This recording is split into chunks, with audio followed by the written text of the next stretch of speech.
6주를 기다리세요. 상태가 나빠지면 그때 응급실로 오시면 됩니다. 암에 걸려도 단순 진료에만 2달을 기다려야 하는 나라. 월급의 40%를 세금으로 내면서 의사 얼굴은 보기 힘든 나라. 영국인이라면 의료비는 다 공짜예요. 전 국민의 건강을 국가가 책임진다는 영국 의료보장 NHS에 대한 자부심은 심각한 대기시간, 배정받지 못하는 주치의, 열악한 의료 현장에 무너지며 자국민들은 폭발했습니다. 그리고 눈을 돌린 곳은 지구 반대편 나라였습니다. 의료비 대비 효율성 OECD 3위, 병상수 OECD 1위, 의료 접근성 OECD 1위, 암 분야는 세계 3위로 뉴스위크 선정 세계 최고 병원 250군데 중 16곳이 선정된 한국. 아프면 바로 병원에 가서 당일 진료를 받는다고요? 이게 얼마나 대단한 일인지 한국인만 몰라요. 한국인에게는 너무나 당연한 일상이 한 영국 소방관 아빠의 눈에는 기적이었습니다. 그 기적의 현장, 지금 시작합니다. 아버님, 지금 당장은 처치해드리기가 어렵습니다. 응급 상황이 아니라서요. 저는 간호사의 얼굴을 똑바로 바라봤습니다. 방금 제 딸이 대기실 바닥에 쓰러졌습니다. 의자에서 미끄러지듯 흘러내렸고 저는 한 걸음 옆에 있었는데도 막지 못했습니다. 둔탁한 소리가 났고 대기실 안 사람들이 일제히 고개를 돌렸습니다. 그 간호사가 달려와 손목을 잡고 눈을 들여다보고 고개를 끄덕이더니 일어나 카운터로 돌아갔습니다. 그게 전부였습니다. 응급이 아니라고요? 네, 활력 징후는 안정적입니다. 담당 의사 예약을 기다려주세요. 11살짜리 아이가 대기실 바닥에 쓰러졌는데 이 병원의 기준으로는 응급이 아닙니다. 저는 그 자리에 쪼그려 앉아 아이비의 어깨를 감쌌습니다. 아이의 얼굴이 창백했습니다. 아니, 창백하다는 말로는 부족합니다. 혈색이 완전히 빠져나간 자리에 투명함만 남은 얼굴이었습니다. 저는 오웬 머서입니다. 런던 소방서에서 18년째 일하고 있는 소방관이죠. 불길이 치솟는 건물 안으로 걸어 들어가는 것이 제 일입니다. 연기가 폐를 채우고 열기가 피부를 태우고 천장이 언제 무너질지 모르는 그 순간에도 저는 멈추지 않았습니다. 동료가 쓰러지면 어깨에 메고 나왔고 아이가 갇혀 있으면 문을 부수고 들어갔습니다. 현장에서 저는 단 한 번도 할 수 없다는 말을 입 밖에 낸 적이 없습니다. 그것이 소방관의 본능이고 18년이 만들어준 저라는 사람이었습니다. 그런데 지금 저는 아무것도 하지 못하고 있습니다. 불길 속에서는 길을 찾아낸 사람이, 무너지는 건물 안에서도 흔들리지 않던 사람이 지금 이 순간 손에 쥔 것은 병원 대기표 한 장뿐입니다. 아이비가 처음 쓰러진 건 그해 가을이었습니다. 소방서에서 교대 근무를 마치고 막 쉬려던 참에 담임 선생님에게서 연락이 왔는데 전화를 받는 순간 직감적으로 뭔가 이상하다는 걸 느꼈습니다. 선생님의 목소리가 지나치게 조심스러웠거든요. 아버님, 아이비가 넘어진 건 아닌데요. 그냥 갑자기 몸에 힘이 빠진 것 같았어요. 지금 보건실에 누워 있어요. 보건실에 누워있는 아이비의 얼굴이 하였습니다. 아이는 저를 보자마자 웃으면서 말했습니다. 아빠, 나 괜찮아. 저는 아무 말도 하지 못했습니다. 불길 속에서 수백 번 사람의 상태를 읽어온 제가 그 웃음이 억지라는 것을 모를 리 없었습니다. 아이가 아빠를 안심시키려 온 힘을 다해 웃고 있다는 걸 저는 그 순간 알아버렸습니다. 그리고 그 사실이 어떤 불길보다도 뜨겁게 천천히 가슴을 태웠습니다. 영국에서 태어나고 자란 사람에게 NHS, 즉 국가보건서비스는 공기와 같은 존재입니다. 세금으로 운영되는 영국의 공공의료 시스템으로 영국 국민이라면 누구나 병원비 걱정 없이 치료를 받을 수 있죠. 아프면 동네 주치의인 GP를 찾아가고 GP의 판단에 따라 전문의에게 의뢰되거나 치료를 받고 집으로 돌아오는 것, 그것이 우리가 평생 당연하게 여겨온 흐름이었습니다. 미국에 사는 동료가 아들 골절 치료비로 수백만 원이 나왔다는 이야기를 들었을 때 저는 속으로 안도했습니다. 우리는 다르다고, 영국은 돈으로 사람을 구분하지 않는 나라라고, 그것이 우리가 자랑하는 시스템이라고 믿었습니다. 단 한 번도 의심하지 않았습니다. 응급실에서 4시간을 기다린 끝에 간호사가 무표정한 얼굴로 말했습니다. 응급 상황이 아니니 GP에게 먼저 가보시는 게 좋겠습니다. 지금 당장 진료가 안 된다는 겁니까? 예약을 잡으셔야 합니다. 그게 전부였습니다. 18년간 불 속에서 남을 구해온 사람이 지금 자기 딸 하나 구하지 못한 채 병원 문을 나서고 있었습니다. 시스템이 그렇다면 그런 거라고 국가가 책임진다고 저는 이를 악물고 그 말을 받아들였습니다. 그날 이후 저는 이 대기실에 몇 번을 다시 찾아왔는지 셀 수가 없습니다. 그리고 올 때마다 아이비의 웃음소리가 조금씩 줄어들고 있다는 사실을 저는 아직도 애써 외면하고 있었습니다. 머서씨 전문의 예약이 잡혔습니다. 날짜는 11주 뒤입니다. 수학이 넘어 목소리는 아무렇지 않았습니다. 마치 날씨 예보를 읽어주듯 11주라는 숫자를 아무런 감정 없이 전달했습니다. 저는 잠시 말을 잃었습니다. 11주요? 3달 가까이를 기다리라는 겁니까? 현재 대기 순서상 가장 빠른 일정입니다. 상태가 급격히 악화되면 응급실로 오시면 됩니다. 전화가 끊겼습니다. 저는 한동안 핸드폰을 손에 쥔 채 아무것도 하지 못했습니다. 소방 현장에서 11주란 상상도 할 수 없는 시간입니다. 불길 앞에서 11주를 기다리면 건물은 이미 잿더미가 되죠. 그런데 이 시스템은 아무렇지 않게 그 숫자를 내밀었습니다. 영국의 NHS 대기 명단에는 지금 이 순간에도 760만 명이 올라 있습니다. 수술을 기다리는 사람, 검사를 기다리는 사람, 전문의 얼굴 한 번 보기 위해 몇 달을 버티는 사람들이죠. 아이비도 그날부터 그 760만 명 중 하나가 되었습니다. 저는 그게 무슨 의미인지 그때는 아직 몰랐습니다. GP 예약을 잡는 데만 2주가 걸렸습니다. 전화를 걸면 연결이 되지 않았고 겨우 연결이 되면 가장 빠른 예약이 열흘 뒤라는 말이 돌아왔습니다. 진료실에 들어선 GP는 아이비의 증상을 듣고 나서 차분하게 말했습니다. 일단 혈액 검사를 해보겠습니다. 결과가 나오면 연락드리죠. 얼마나 걸립니까? 보통 1주에서 2주 정도 봐야 합니다. 결과가 나왔고 GP는 다시 말했습니다. 전문의 의뢰가 필요하다고요. 그리고 그 전문의 예약을 잡는데 11주가 걸린다는 전화가 온 겁니다. 검사 하나를 받기 위해 2주, 결과를 듣기 위해 또 2주, 전문의를 만나기 위해 11주. 기다림 뒤에 또 기다림이 이어지는 이 구조를 저는 그때 처음 알았습니다.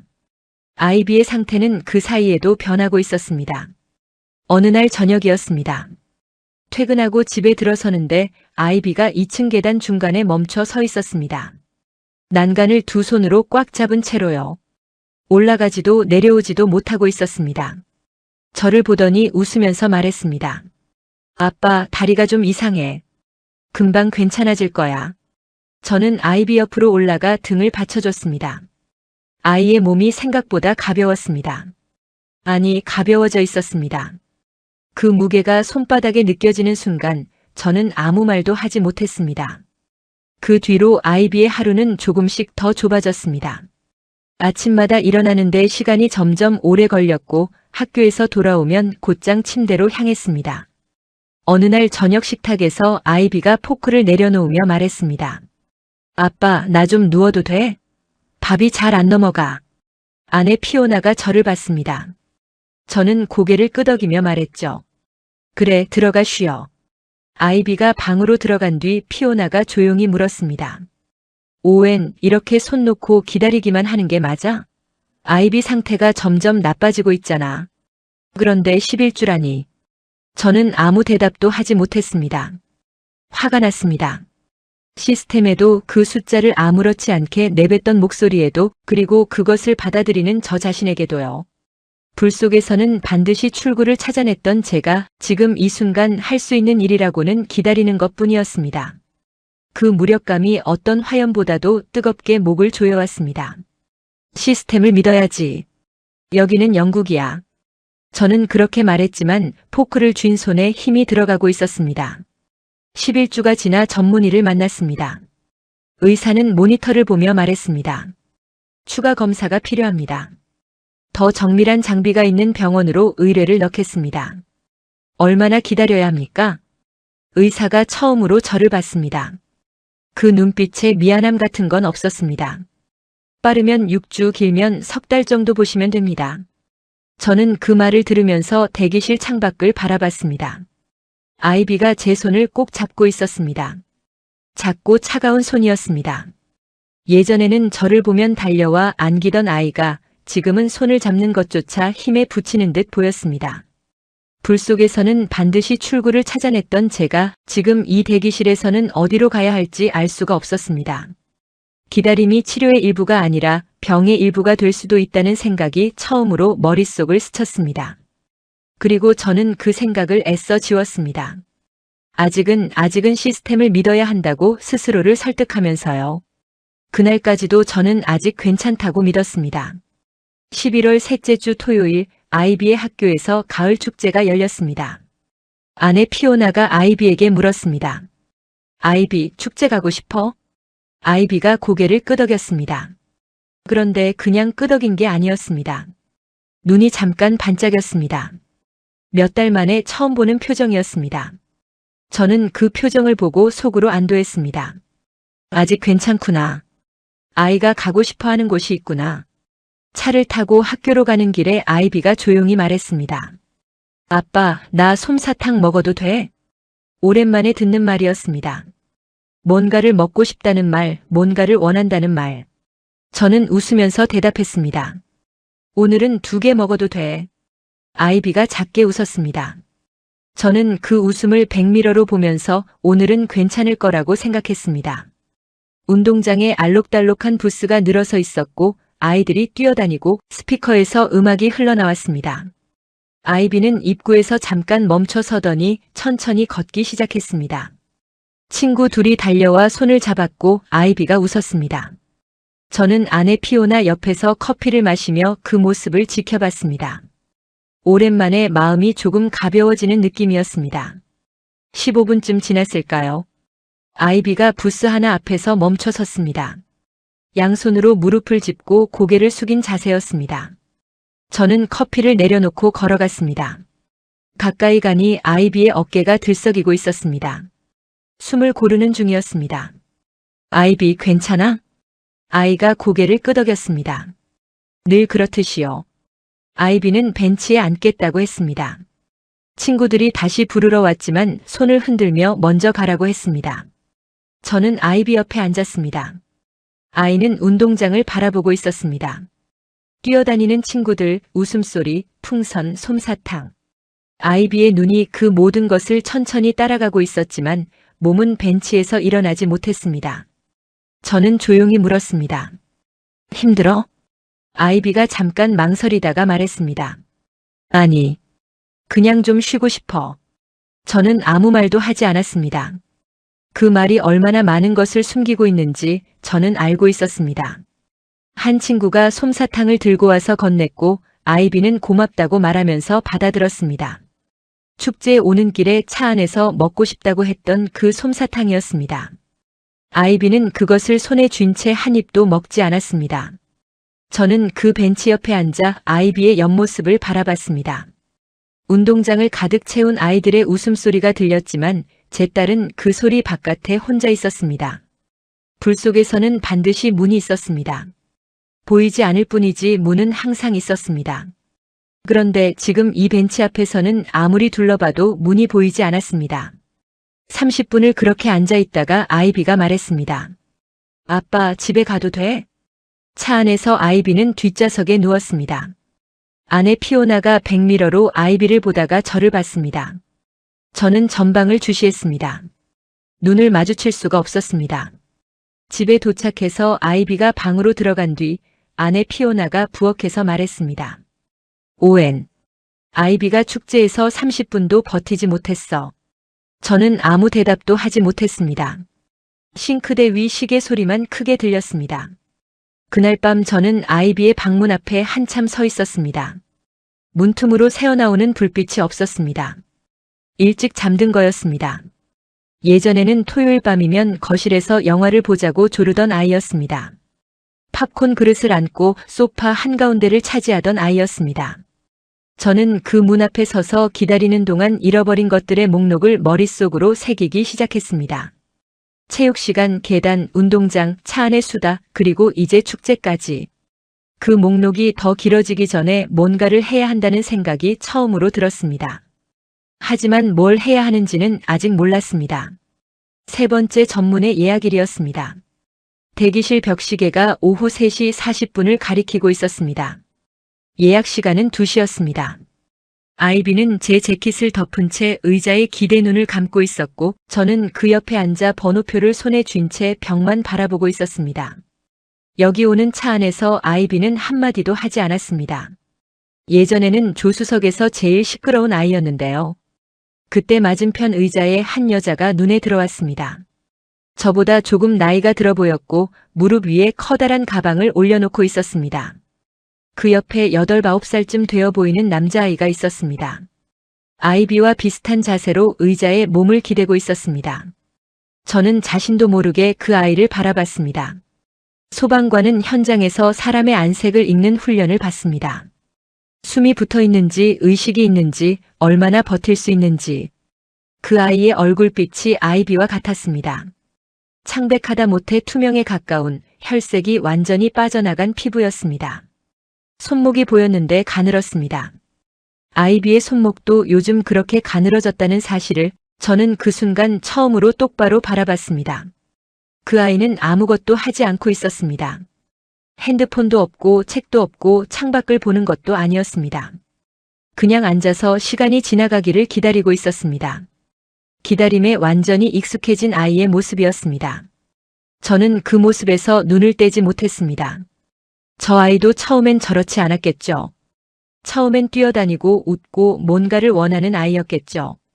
그런데 이 대기실이, 이 시스템이 저 아이에게서 그것들을 하나씩 빼앗아간 겁니다. 여자가 접수 창구로 걸어갔습니다.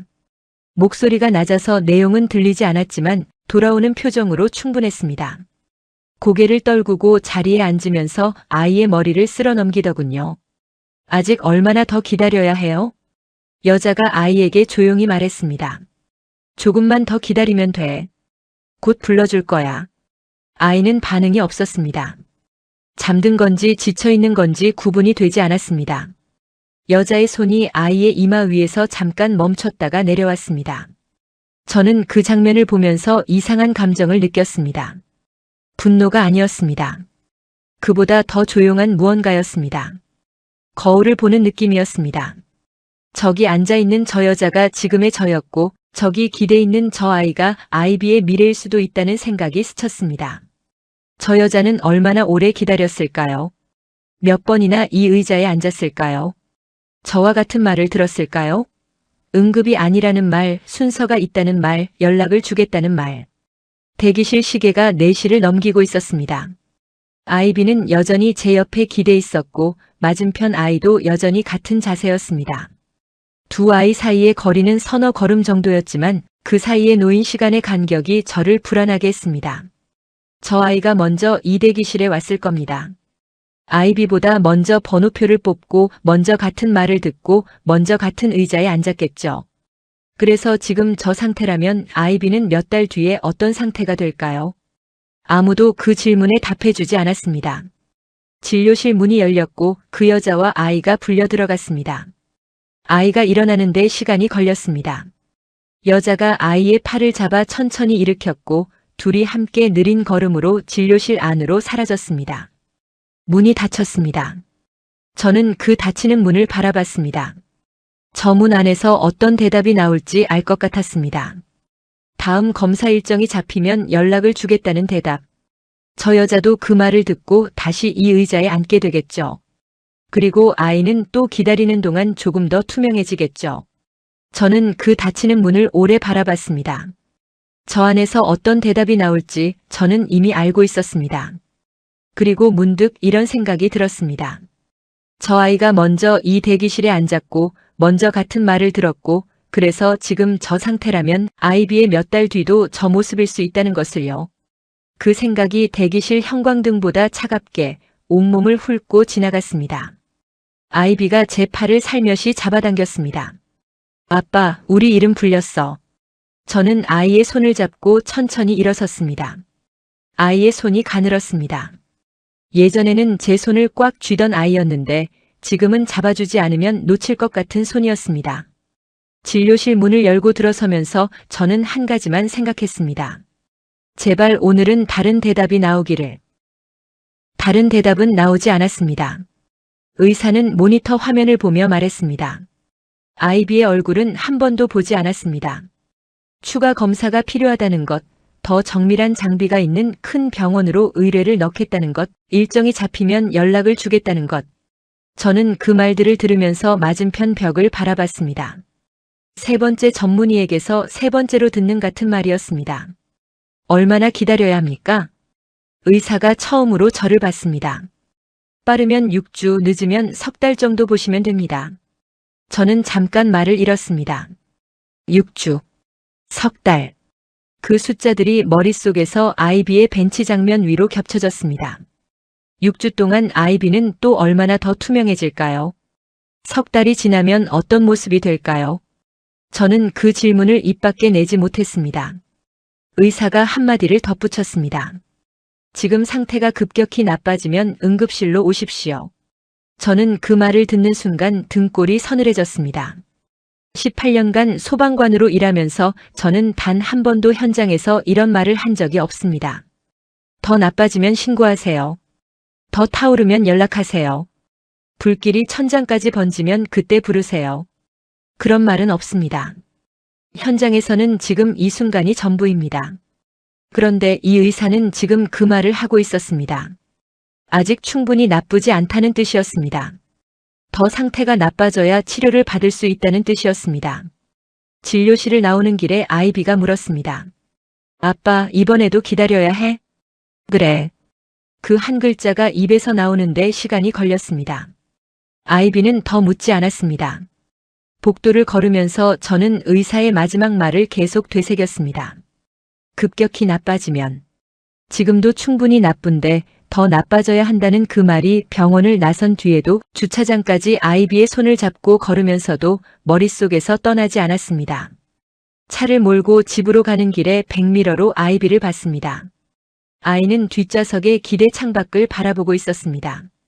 지나가는 가로수를 눈으로 따라가는 것 같기도 했고 아무것도 보지 않는 것 같기도 했습니다. 11살짜리 아이가 기다림에 익숙해진 표정을 짓고 있었습니다. 그 표정이 저를 가장 아프게 했습니다. 집에 도착하자 아이비는 곧장 방으로 들어갔습니다. 아내 피오나가 부엌에서 저를 기다리고 있었습니다. 어떻게 됐냐는 눈빛이었습니다. 저는 의사가 한 말을 그대로 전했습니다. 빠르면 6주, 늦으면 석 달 정도 기다려야 한대. 피오나는 한참 동안 아무 말 없이 서 있다가 수도꼭지를 틀었습니다. 뭐라도 해야 감정을 삼킬 수 있을 테니까요. 저는 그 뒷모습을 바라봤습니다. 어깨가 미세하게 떨리고 있었습니다. 울고 있는 건지 울지 않으려고 버티는 건지 저는 알 수 없었습니다. 접시가 싱크대에 부딪히는 소리가 유난히 크게 들렸습니다. 저는 그 옆에 서서 행주를 들었습니다. 하지만 피오나의 손에서 나오는 접시는 없었고 저는 그냥 그 자리에 서 있었습니다. 두 사람 다 아무 말도 하지 않았습니다. 할 말이 없었던 게 아니었습니다. 말을 꺼내는 순간 둘 중 하나가 무너질 것 같았습니다. 얼마나 지났을까요? 피오나가 수도꼭지를 잠그고 돌아섰습니다. 눈이 빨개져 있었습니다. 오웬, 우리 이러면 안 되잖아. 저는 그 말에 아무 대답도 하지 못했습니다. 맞는 말이었습니다. 하지만 방법이 없었습니다. 그날 밤 침대에 누워 천장을 바라봤습니다. 피오나는 이미 잠들었고 저는 의사의 말을 계속 되뇌었습니다. 지켜보자. 상태를 지켜보자. 그 단어가 갑자기 다르게 들렸습니다. 지켜본다는 것은 무엇을 지켜본다는 걸까요? 아이비가 계단에서 쓰러지는 걸 지켜보는 건지, 운동장에 못 나가는 걸 지켜보는 건지, 축제에서 30분도 못 버티는 걸 지켜보는 건지. 지켜보자는 말은 지금 아무것도 하지 않겠다는 말의 다른 표현이었습니다. 그리고 그 아무것도 하지 않는 시간 동안 대가를 치르는 쪽은 언제나 아이비였습니다. 저는 그날 밤 처음으로 이 시스템 바깥의 선택지를 생각했습니다. 아직 구체적인 것은 아무것도 없었습니다. 다만 이대로 지켜보는 것이 더 이상 보호가 아니라 방치라는 확신만이 어둠 속에서 선명해졌습니다. 그날 밤부터 저는 검색을 시작했습니다. 아이비가 잠든 뒤, 피오나가 잠든 뒤 거실 소파에 앉아 노트북을 펼쳤습니다. 무엇을 찾으려는 건지 저도 명확하지 않았습니다. 해외 치료, 대기 없는 병원, 빠른 전문의 진료. 검색창에 단어를 넣고 결과를 훑었지만 대부분은 사설 보험 광고이거나 터무니없는 비용 안내였습니다. 페이지를 넘길수록 오히려 막막해졌습니다. 피오나가 거실로 나왔습니다. 잠을 못 자고 있었던 거겠죠. 아직도 안 자? 좀 더 찾아볼게. 피오나는 아무 말 없이 제 옆에 앉았습니다. 화면을 같이 보다가 조용히 말했습니다. 오웬, 우리 다른 방법 없을까? 이러다 석 달이 그냥 지나가 버릴 것 같아. 저는 대답하지 못했습니다. 평생 세금을 냈습니다. 소방관으로 일하면서 단 한 번도 세금이 아깝다고 생각한 적이 없었습니다. 이 나라가 굴러가는 것, 사람들이 아프면 병원에 갈 수 있는 것, 그것이 우리가 함께 만들어가는 사회라고 믿었으니까요.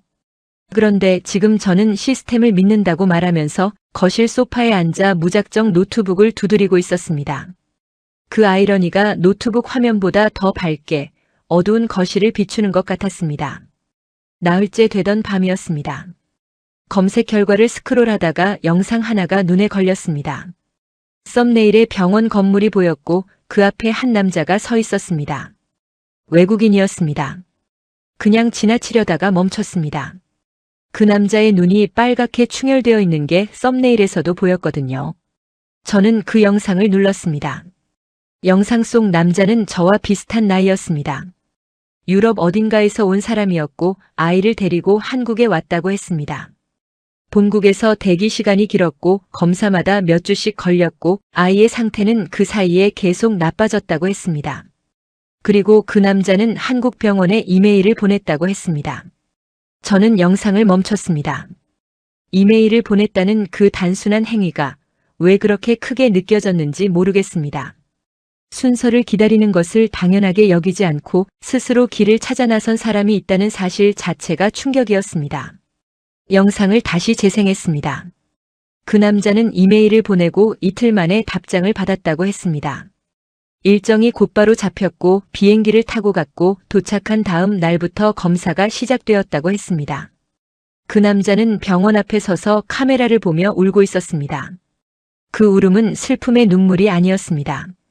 저는 화면을 보면서 그 남자의 얼굴을 한참 들여다봤습니다. 18년간 현장에서 저는 수많은 사람들의 얼굴을 봤습니다. 불 속에서 구조된 사람의 얼굴, 가족을 찾은 사람의 얼굴, 더 이상 버티지 않아도 된다는 걸 아는 순간의 얼굴. 그 남자의 얼굴이 그랬습니다. 간절했던 선택이 옳았다는 것을 온몸으로 느끼는 사람의 얼굴이었습니다. 저는 영상이 끝난 뒤에도 화면을 닫지 못했습니다. 노트북을 들고 침실로 들어갔습니다. 피오나, 이것 좀 봐봐. 피오나가 잠에서 깨 영상을 봤습니다. 끝까지 다 보고 나서 한참 동안 아무 말이 없었습니다. 그러다 조용히 물었습니다. 여기 한국이야? 응. 여기 연락해 볼 거야? 저는 잠시 망설였습니다. 영국을 벗어난다는 것, 검증되지 않은 나라의 병원을 찾아간다는 것이 아직은 비현실적으로 느껴졌습니다. 하지만 솜사탕을 손에 쥔 채 한 입도 먹지 못하고 벤치에 앉아있던 아이비의 얼굴이 머릿속을 스치는 순간 망설임이 사라졌습니다. 한번 해보자. 피오나가 제 손을 꽉 쥐었습니다. 아무 말도 없었지만 그걸로 충분했습니다. 그날 밤 이메일을 썼습니다. 아이비의 증상을 적었고 지금까지 받은 검사 내역을 하나하나 정리해서 첨부했습니다. 마지막에 한 줄을 덧붙였습니다. 얼마나 빨리 진료가 가능한지 알고 싶습니다. 전송 버튼을 누르고 나서 한참을 화면을 보고 있었습니다. 답장이 올지도 확신할 수 없었습니다. 하지만 이미 버튼은 눌렸고 저는 처음으로 기다리는 쪽이 아니라 움직이는 쪽에 서 있었습니다. 그러면서도 한 가지 생각이 머릿속을 떠나지 않았습니다. 너무 늦은 건 아닐까? 그 불안이 현실이 된 건 바로 다음 날 아침이었습니다. 아이비가 현관에서 쓰러졌습니다. 넘어진 게 아니었습니다. 신발끈을 묶으려고 허리를 숙이는 도중에 균형을 잃고 옆으로 쓰러진 거였습니다. 현관 벽에 아이비의 어깨가 부딪히는 소리가 났습니다. 둔탁하고 무거운 소리였습니다. 피오나가 부엌에서 달려왔습니다. 저는 출근 가방을 든 채 그 자리에 굳어버렸습니다. 아이비가 바닥에 앉은 채로 저를 올려다봤습니다. 울지 않았습니다. 놀라지도 않았습니다. 그냥 올려다보기만 했습니다. 엄마, 아빠, 미안해. 그냥 좀 어지러웠어. 저는 아무 말도 하지 못했습니다. 익숙해지면 안 되는 것에 익숙해진 아이의 얼굴이 가방을 든 제 손을 떨게 만들었습니다. 그날 저는 병가를 냈습니다. 아이비를 다시 침대에 눕히고 나서 서재에 앉아 노트북을 열었습니다. 답장이 와 있을 리 없다는 걸 알면서도 받은 메일함을 몇 번이고 새로 고침했습니다. 그러다 창을 하나 더 열었습니다. 런던발 인천행 항공편이었습니다. 불 속에서 출구를 찾을 때 저는 항상 먼저 움직였습니다. 서 있으면 죽습니다. 지금은 뭐라도 해야 했습니다. 답장은 이틀 뒤에 왔습니다. 국제진료 코디네이터라는 사람이 보낸 메일이었습니다. 첨부한 검사 결과를 담당 의료진이 검토했고 내원 일정을 조율할 수 있다는 내용이었습니다. 가능한 날짜 3개가 적혀 있었습니다. 가장 빠른 날짜는 열흘 뒤였습니다. 저는 그 숫자를 2번 읽었습니다. 열흘. 영국에서 다음 검사까지 최소 6주를 기다려야 하는데 이쪽은 열흘 뒤에 올 수 있냐고 묻고 있었습니다. 피오나에게 메일을 보여줬습니다. 피오나는 화면을 읽고 나서 한참 동안 아무 말이 없었습니다. 그러다 물었습니다. 비용은 얼마래? 정확한 금액은 진료 후에 나온대. 적지 않을 거야. 우리 저축 상당 부분이 들어갈 수도 있어. 피오나가 창밖을 한참 바라보다가 말했습니다. 돈은 다시 벌면 되잖아. 근데 아이비가 이렇게 기다리는 시간은 돌아오지 않아. 저는 피오나의 눈을 바라봤습니다. 두려움도 있었습니다. 검증되지 않은 나라 한 번도 가본 적 없는 병원. 하지만 그 눈빛 안에 흔들림이 없었습니다. 저도 마찬가지였습니다. 가자. 피오나가 고개를 끄덕였습니다. 항공편을 예약하면서 손이 떨렸습니다. 두려움이 아니었습니다. 너무 늦은 건 아닌지 하는 조급함 때문이었습니다. 인천공항에 내린 것은 밤 9시쯤이었습니다. 12시간이 넘는 비행이었고 아이비는 내내 제 어깨에 기대 잠들어 있었습니다. 비행기 안에서 아이비가 한 번 깼는데 창밖을 내다보더니 말했습니다. 아빠, 구름이 예뻐. 저는 그 말을 듣는 순간 대답을 하지 못했습니다. 목이 막혔습니다. 몇 달 만에 처음으로 뭔가에 반응하는 말이었습니다. 저는 창밖을 바라봤습니다. 그냥 구름이었습니다. 평범한 흰 구름이었습니다. 그런데 그날따라 그 구름이 왜 그렇게 눈이 시리도록 하얗게 보이던지요. 저는 아이비 몰래 눈을 닦았습니다. 입국장을 빠져나오는데 저희 이름이 적힌 팻말을 든 사람이 서 있었습니다. 병원에서 보낸 코디네이터였습니다. 한국에 도착하기도 전에 도착 시간을 확인하는 연락이 왔었고 공항에서 바로 만날 수 있도록 준비되어 있었습니다. 영국의 어떤 의료기관도 저에게 이런 연락을 한 적이 없었습니다. 차를 타고 숙소로 이동하는 동안 코디네이터가 내일 일정을 설명해 주었습니다. 내일 오전에 접수하시면 바로 기본 검사 들어가시고요. 오후에 담당 의사 선생님 면담이 잡혀 있습니다. 저는 창밖을 바라보다가 되물었습니다. 내일이요? 네, 내일 바로 시작하십니다. 내일이라는 단어가 낯설었습니다. 영국에서는 다음 일정이 항상 몇 주 뒤, 몇 달 뒤였으니까요. 숙소에 도착해서 아이비를 재우고 저는 창밖으로 서울의 불빛을 한참 바라봤습니다. 내일이면 드디어 검사가 시작됩니다. 잘 될까요? 이 선택이 맞는 걸까요? 기대와 불안이 뒤섞인 채로 저는 오래도록 그 불빛을 바라봤습니다. 다음 날 아침 병원에 들어섰을 때 첫 번째로 느낀 것은 속도였습니다. 접수 창구에서 이름을 말하자 이미 서류가 준비되어 있었습니다. 이메일로 보냈던 검사 결과가 번역되어 출력되어 있었고 동선이 안내되었습니다. 한 검사가 끝나면 다음 검사실로 바로 이동했고 그 사이에 결과가 이미 전달되고 있었습니다. 기다리는 시간이 거의 없었습니다. 간호사가 아이비에게 영어로 물었습니다. 괜찮아요? 아이비가 고개를 끄덕이면서 작게 웃었습니다. 영국 대기실에서 아빠를 안심시키려 억지로 짓던 그 웃음이 아니었습니다. 간호사가 건네는 말 한마디에 자연스럽게 번지는 웃음이었습니다. 이 아이가 병원에서 웃는 걸 본 게 얼마 만인지 기억이 나지 않았습니다. 아이비는 하루 동안 영국에서 넉 달에 걸쳐 받은 것보다 많은 검사를 마쳤습니다. 저는 그 사실을 실감하지 못했습니다. 아직도 꿈인 것 같았습니다. 오후에 담당 의사를 만났습니다. 진료실 문을 열고 들어서는 순간 의사가 자리에서 일어났습니다. 모니터가 아니라 아이비를 향해서요. 무릎을 살짝 굽히며 아이비의 눈높이에서 말했습니다. 아이비, 많이 힘들었지? 어디가 제일 불편해? 아이비가 작게 대답했습니다. 의사는 고개를 끄덕이며 아이비의 손을 잡았습니다. 손목을 짚어보고 팔을 살며시 들어 올려보고 아이비의 눈을 들여다봤습니다. 영국에서 만난 의사들은 저와 눈을 마주치며 모니터 속 수치를 이야기했습니다. 이 의사는 아이비와 눈을 마주치며 아이비의 몸을 읽고 있었습니다. 저는 그 장면을 보면서 가슴 어딘가가 조여드는 느낌을 받았습니다. 18년간 현장에서 저도 그랬으니까요. 불길 속에서 사람을 찾을 때 저는 항상 그 사람을 먼저 봤습니다. 수치가 아니라 사람을요. 그 다음에야 의사가 검사 결과를 펼쳤습니다.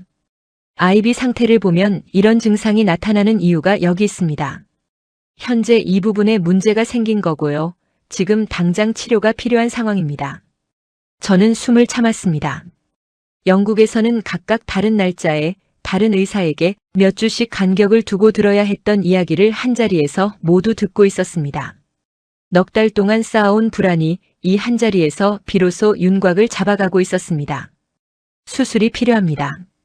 진료실 안이 잠깐 조용해진 것 같았습니다. 아이비가 제 손을 살며시 잡았습니다. 수술이요? 네. 더 기다리면 상태가 더 나빠질 수 있습니다. 빠를수록 좋습니다. 저는 잠시 눈을 감았습니다. 영국에서는 수술이라는 단어조차 꺼내지 못한 채 대기 명단에만 올라 있었습니다. 그런데 이 의사는 지금 수술 날짜를 잡자고 하고 있었습니다. 접수부터 검사 결과, 진단, 치료 방향까지 단 하루 안에 모든 것이 이어졌습니다. 영국에서 넉 달이 걸린 과정이었습니다. 비용이 얼마나 됩니까? 의사가 대략의 범위를 말해줬습니다. 저는 그 숫자를 듣는 순간 다시 한번 멈췄습니다. 한국 보험이 적용되지 않으니 전액 본인 부담이라는 건 알고 있었습니다. 저축을 상당 부분 쓰게 될 거라고 각오하고 왔습니다. 그런데 의사가 말한 숫자는 제가 예상한 것의 절반도 되지 않았습니다. 영국에서 사설 병원을 알아봤을 때 들었던 견적과는 비교조차 되지 않는 금액이었습니다. 이게 전액 본인 부담 금액이 맞습니까? 네, 맞습니다. 저는 한동안 아무 말도 하지 못했습니다. 영국 직장인은 월급의 40%를 세금으로 냅니다. 그 세금으로 NHS를 운영하고 전 국민 무료 의료를 보장하죠. 저도 18년간 그 세금을 냈습니다. 그런데 한국 사람들은 매달 몇만 원의 건강보험료를 내고 오늘 아프면 오늘 진료를 받는다고 합니다. 저는 평생 월급의 40%를 내고도 내 딸 하나 제때 치료받지 못했습니다. 그 사실이 진료실 안에서 조용히 그러나 선명하게 가슴을 눌렀습니다. 의사가 수첩을 펼치며 말했습니다. 수술 날짜 잡겠습니다. 언제가 괜찮으세요? 빠를수록 좋습니다. 진료실을 나왔습니다. 코디네이터가 복도에서 기다리고 있었습니다. 입원비와 수술 후 관리까지 포함된 예상 비용서를 건넸습니다. 저는 복도 의자에 앉아 그 서류를 무릎 위에 올려놓고 한참 동안 숫자를 들여다봤습니다. 손이 떨렸습니다. 이번에는 조급함이 아니었습니다. 병원을 나서는 길에 아이비가 제 손을 잡았습니다. 오랜만이었습니다. 요즘은 손을 잡을 힘조차 없어 보였는데 그날은 작은 손이 제 손가락을 꼭 감쌌습니다. 아이비가 올려다보며 물었습니다. 아빠, 이제 여기서 치료받는 거야? 그래.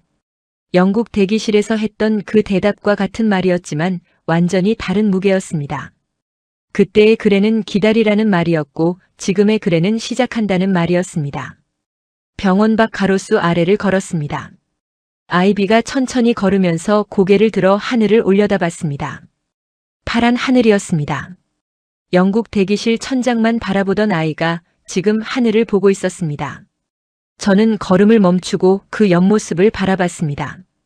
뭔가를 기대하는 눈빛이었습니다. 내일이 기다려지는 아이의 얼굴이었습니다. 이 나라의 의사는 차트가 아니라 아이비를 먼저 봤습니다. 이 나라의 시스템은 순서가 아니라 아이비의 시간을 먼저 생각했습니다. 불 속에서 저는 항상 사람을 먼저 봤습니다. 그것이 소방관의 본능이었습니다. 그리고 이 나라는 그것을 의료라고 불렀습니다. 한국은 기적을 약속하지 않았습니다. 다만 아이비의 시간이 시스템보다 먼저라는 사실을 이 나라는 처음부터 당연하게 여기고 있었습니다. 이 나라가 제 딸에게 돌려준 것은 치료가 아니었습니다. 내일이었습니다. 오늘 오웬머서 가족의 이야기 어떠셨나요? 우리가 당연하게 누리는 당일 진료가 누군가에게는 평생 꿈꾸던 기적이었습니다. 오늘 이 이야기가 여러분의 마음에 작은 울림이 되었으면 좋겠습니다. 영상이 마음에 드셨다면 구독과 좋아요 꼭 눌러주세요. 여러분의 응원이 이런 감동 이야기를 계속 전할 수 있는 힘이 됩니다. 다음에도 세계 곳곳의 감동스러운 이야기로 찾아오겠습니다. 감사합니다.